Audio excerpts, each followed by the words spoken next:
Hello everybody, welcome to my new workshop. I know it's been a while since I've posted my last video on any of my builds, and for that I apologize. The reason for that is I've just been in the process of a major move. We moved from Tucson, Arizona out to Indiana. So what this video is today is just kind of an overview of what my workshop is and how I've got it set up. I've got some pictures of what it looked like before I started and then as we went along through the progress of doing it. Let's go ahead and roll some of that footage and I'll show you what the garage looked like before we started and then finish it off with what it looks like now. All right, just wanted to give everybody a look here. This is going to be my new workshop.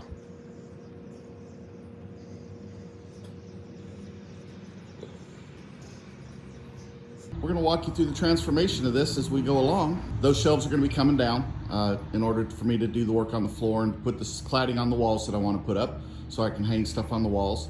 That workbench is going to come down because it's just too high for what I want and it's not exactly what I'd want in a workbench. And as you can see, I've got all of the shelves and the workbench torn out. I'm in the process of cleaning the floor now. It's got some oil stains where some oil was soaked through into the concrete, which I got to clean up. And then this floor is going to get a nice epoxy coat before anything goes in here and before I start building any new shelves and my new workbench. So the next phase is complete. What I've done is after the floor was cleaned and degreased, I went through and I've used some epoxy based crack filler and filled all the cracks in the garage floor that were there and any of the big divots or anything like that where there were spots missing in the concrete. That way, once this dries, it'll be ready to do the chemical etch and then start applying the epoxy coat. All right, here's the next phase of the workshop. As you can see, I'm getting the epoxy floor down. I've got about 2/3 of it done now. And I still need to do this last little bit here along the front of the garage. All right, so the floor is all done. Came out pretty good, I think. I put down the initial coat of the epoxy paint. Then I did the flake. And then I put a clear coat on top of it and I mixed the anti-skid in with the clear coat. All right, so the next step. I've got the wood put on the walls. I just used 7/16 inch particle board. And now I'm getting ready to paint and get the white put on the walls. So what I've got set up for my workshop. As we come in, you can see I've got the floor done. I did that in a epoxy finish. And then I've got room. I've really had enough room now to expand my workshop quite a bit. And this is from behind the lights. Well, I've got my drill press accessible. I've got all my templates hung up. And then I've got some wood drying racks or wood storage.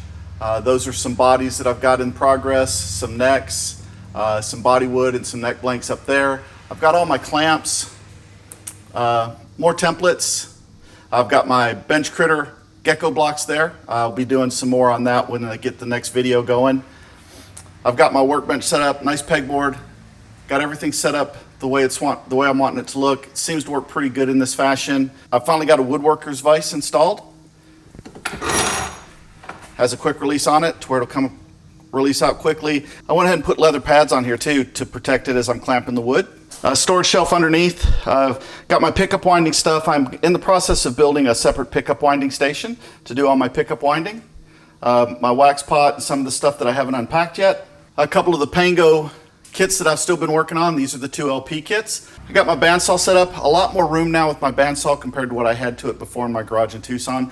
And then the one thing that I've really got done up here is all the heavy stuff I've put up onto tables. That way I can just roll the table out to use it, hook up the dust extraction system, and I'm ready to go. So the 3 primary tools of that are my thicknesser joiner with my planer on top. Of course, I'll remove that. That's not that heavy. My drum sander, and then my router table. And then underneath that, I've got the tools associated with the router table there. I've got the chop saw and sanders there, and then my drill there. I've also got a scroll saw under there for doing scroll saw work. So this is pretty much the workshop as I've got it laid out now. The one thing I will be doing, these stands for the lights, I'm actually going to be taking and mounting those to the ceiling like what I had done in my workshop in Tucson. But this is going to be the new workshop now. I've still got a little bit of work to do over here.